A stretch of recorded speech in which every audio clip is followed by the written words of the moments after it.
Where are you going?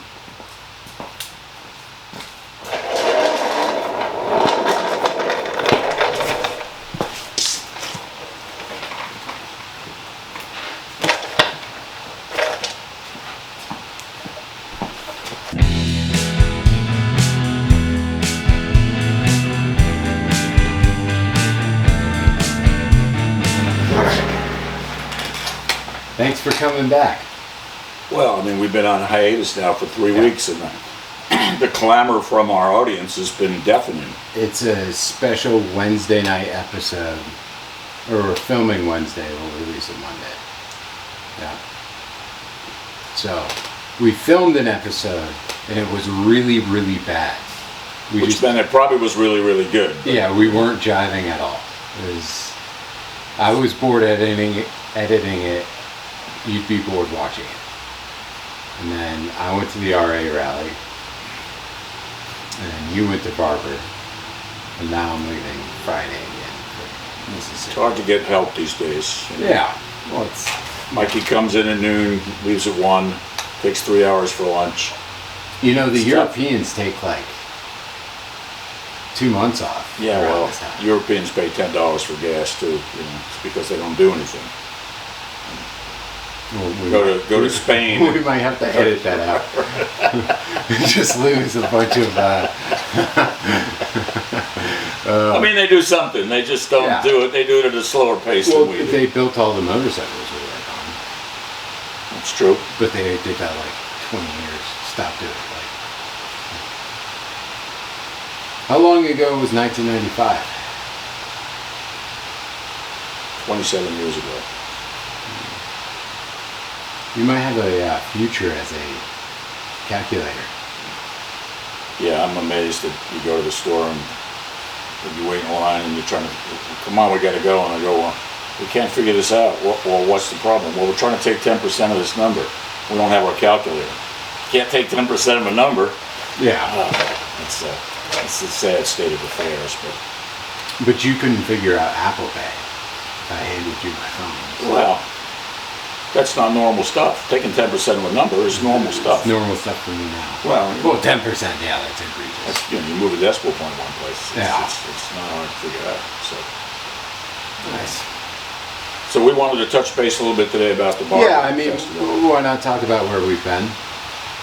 The RA rally was all right. A lot of people got scared because of the hurricane coming through. Yeah. That's all I got to say. Well, we can talk a little bit about Barber, Let's talk. We left, Leslie and I left at 4:30 in the morning, Friday, just for the day. And then came back, and it was definitely worth going to see everything and see people and, see all the stuff from the ridiculous to the sublime. It's kind of annoying what they're doing to Barber is what they did to AMA Vintage Days. They're pricing themselves out, but they're charging more and more money, but they're charging more and more money to the vendors. It's a swap meet. This is the entertainment. So every year they make it more difficult. And originally, 17 years ago, we started with them. And when we started, there were no roads and nothing, just grass. And then they put roads in after the first year in between the booth aisles. And George Barber used to come around and say, hey boys, how things going? We help you. And we say, well, there's some mud over there. And in 10 minutes, a truck with gravel would show up. They'd dump gravel on it and they'd go away. And it was a great show. We really liked it. And then 6 years ago or so, they turned it over to an event company who's continued to nickel and dime everybody to where a lot of people don't go anymore because it just doesn't work. It used to be for every space you got 2 tickets. Now if you buy 3 spaces at once, or 4, which we've been doing since the beginning, it's just considered a single transaction, so they only give us 2 tickets. Yeah. So if you have employees or your family and it's $65 a ticket for the weekend. Which I used to go because it was free. Right, because we used to get all the passes. We don't get them anymore. Yeah. So, and then I got a ticket, bought the ticket for $40 for the day, paid $30 for a parking pass, because I didn't have a parking pass because of the whole craziness, and then $11 for something else. And then, so I got done with it all, and it said $5 fee. It said, you go to Will Call and pick up your tickets. It says a $5 fee to get your tickets. So it's kind of like going to McDonald's, Say, I want a large drink, right, that's $2. Oh, but you need to pay an extra 50 cents for the cup. If I don't have the cup, I can't put the drink. So if I can't pick up my ticket, what's the sense of buying my ticket? So they charge me $5 for picking up my ticket. You know, it's just gotten ridiculous. And it's interesting, my friend Archie's there. Archie's been coming for a while. Archie's about my age. And he said, I'm done this year. He said, I'm tired of reading this, a 15-page communist manifesto of what you can't do. And Archie was a helicopter pilot in Nam, and he's been teaching people how to fly overseas for years. Yeah, yeah. And so he said to me, he said, listen, he said, this is the truth.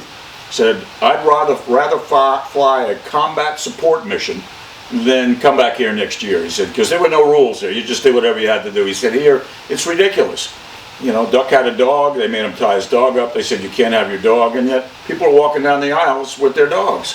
Yeah. So, you know, the vendors are the entertainment. The vendors are the reason it's a swap meet. So if you want to charge extra money, charge the people who come. It's $65 for the weekend, which I think is a great deal. Charge them $75. Make your money up there. You know, and then there's all kinds of other stuff that goes on here. Well, plus you're competing with eBay.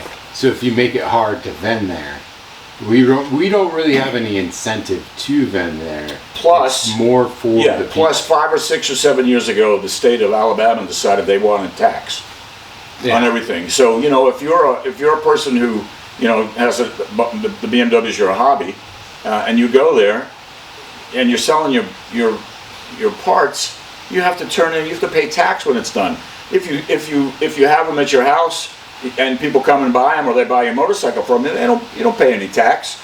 So that further kind of began to erode the reason that people would come and bring their families and camp out and make a week out of it and so on and so forth. So I hate to see it, because it's a great venue and it's a great deal, but they're starting to, you know, money's starting to get ridiculous with it, and they're starting to turn people off who, you know, normally would come all the time. There were a lot of empty spaces this year.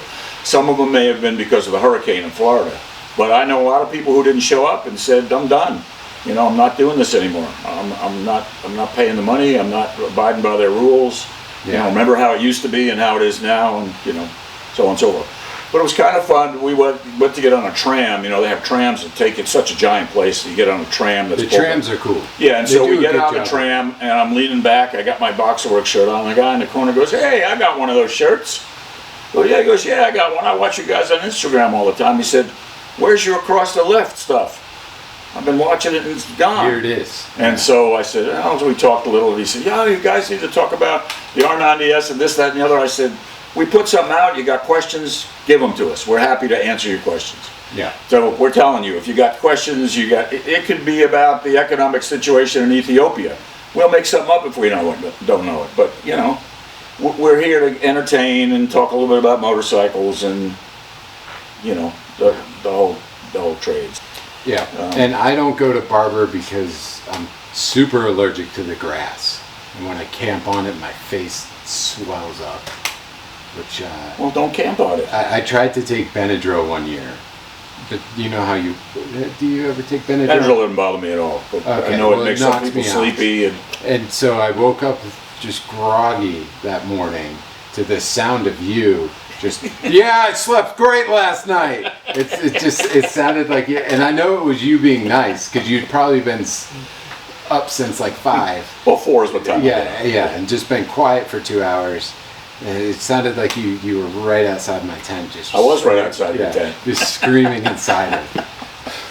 Yeah. You know, that's another thing, is we used to let people camp all around in our sites and said, hey, you got to be gone by 6 in the morning because we got to start out covering stuff and set up. And everything worked out great. Now they don't want you to camp there. You know, they're camping someplace else. It's all sold out. It's expensive. They don't, you know, people do it, but they kind of set themselves up. And then, you know, like Duck was there, he had his tent and he had his little overhang and his stuff inside there. But he didn't have tents. You know, they're frowning upon camping there. You know, people used to get spaces just to camp. They didn't sell anything. They would get, because it was a good deal for like $250. You got 2 passes and a 20 by 20 space to park your truck in if you were doing it, or park your older motorcycle, set your tents up. You know, they've kind of frowned on that some too. So, you know. Next year we'll just do an across the left there, and we'll charge people to come in and watch us talk.